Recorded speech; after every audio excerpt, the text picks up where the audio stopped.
Yes, good morning. इससे पहले हमने एक केस स्टडी पढ़ी थी अनीता के बारे में। अनीता एक कंज्यूमर थी।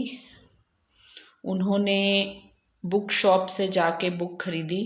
बुक के कुछ पेजेस ख़राब थे, गलत थे, नॉट प्रिंटेड थे।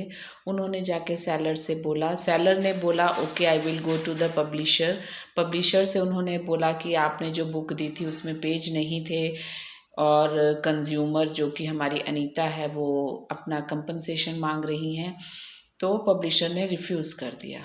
फिर हमारा क्वेश्चन था कि अनीता कहाँ जाएंगी, तो हमने ये पढ़ा था कि अनीता अपना कंपनसेशन लेने के लिए डिस्ट्रिक्ट फोरम में जाएंगी, जो कि हर स्टेट की डिस्ट्रिक्ट में स्टेट गवर्नमेंट ने बनाया है, जहाँ पे 20 लाख तक का कंपनसेशन दिया जाता है। आज हम पढ़ रहे हैं न्यू केस। एक केस है, पहले हम पढ़ लेते हैं। प्रखर purchased ISI mark electric iron. ISI mark थी इलेक्ट्रिक आयरन, उसने भारत इलेक्ट्रिकल से परचेज करी, लेकिन जब उन्होंने while using it was not working properly, he approach the seller. प्रखर ने आयरन ली भारत इलेक्ट्रिकल से, लेकिन जब यूज़ किया तो वो ढंग से काम नहीं कर रही थी। प्रखर भारत इलेक्ट्रिकल्स के पास पहुंचा। He approach the seller, seller is Bharat electricals, और उसने कंप्लेन करी। सेलर सेटिस्फाई हो गया प्रखर की बात से, वो मान गया कि हाँ भाई प्रोडक्ट गलत था उसने जो दिया। उसने कहा सेलर ने कि मैं जिसने ये आयरन बनाई है, जिस कंपनी ने, मैं उनके पास आपकी बात रखूँगा। He will ask the manufacturer to replace this iron. Bharat Electricals then go to the manufacturer, but manufacturer refused to replace the Bharat Electricals iron and decided to file a complaint in the consumer court. प्रखर ने जो iron Bharat electrical से ली थी वो गलत निकल गई। प्रखर ने भरत इलेक्ट्रिकल से कंप्लेन करी। भरत इलेक्ट्रिकल मान गए कि हाँ भाई आयरन गलत थी, खराब थी।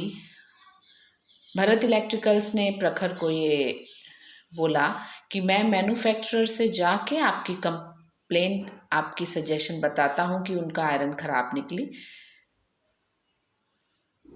भारत इलेक्ट्रिकल्स मैन्युफैक्चरर के पास गए। मैन्युफैक्चरर ने रिफ्यूज़ कर दिया उनकी बात को और आयरन को रिप्लेस नहीं किया। मतलब कि जो प्रखर की प्रॉब्लम थी वो सॉल्व नहीं हो पाई, क्योंकि जैसे हम कोई चीज़ खरीदते हैं, अगर हम ख़राब निकल जाए तो हम दुकानदार के पास ही जाएंगे। अब जो दुकानदार है वो खुद तो बनाता नहीं है, वो तो सामान बेचता है, वो कहीं से ला के बेचता है। तो यहाँ भी भारत इलेक्ट्रिकल्स जहाँ से प्रेस खरीद के लाया था वो उनके पास गया कि भाई जो मैंने आपसे सामान खरीदा था गलत निकल गया, मेरा कस्टमर परेशान है, बताइए। तो प्रोड्यूसर ने रिफ्यूज़ कर दिया। अब भारत इलेक्ट्रिकल्स ने बोला कि ठीक है, मैं प्रोड्यूसर के खिलाफ कंप्लेन करूंगा। जैसे क्योंकि प्रखर की प्रेस खराब निकल गई, तो Bharat electrical as a consumer बनके कंज्यूमर कोर्ट में क्या कंप्लेन कर सकते हैं, ये आपका क्वेश्चन है। Can Bharat electrical do this? If yes, why? If not, why? See, answer is this, no. Bharat electrical complain नहीं कर सकते कंज्यूमर कोर्ट में, क्योंकि Bharat electrical is a seller not a consumer, और as per CPA what he says, as per CPA, that means Consumer Protection Act. Consumer protection act consumer किसको मानता है?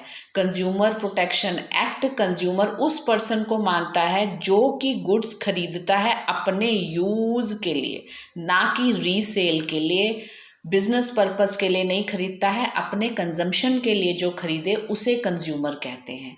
और इस केस में भारत इलेक्ट्रिकल्स ने इलेक्ट्रिक आयरन बेचने के लिए खरीदी थी, रीसेल के लिए खरीदी थी, अपने यूज़ के लिए नहीं खरीदी थी।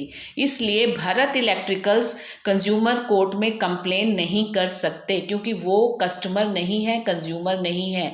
हाँ, प्रखर जरूर कर सकते हैं, because he is a consumer, he purchase the goods for his personal use.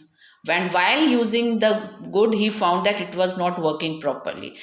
तो इसमें आपका क्वेश्चन था, क्या भारत इलेक्ट्रिकल्स कंज्यूमर कोर्ट में कंप्लेन कर सकते हैं? Answer is no, because as per CPA Bharat electricals is not a consumer.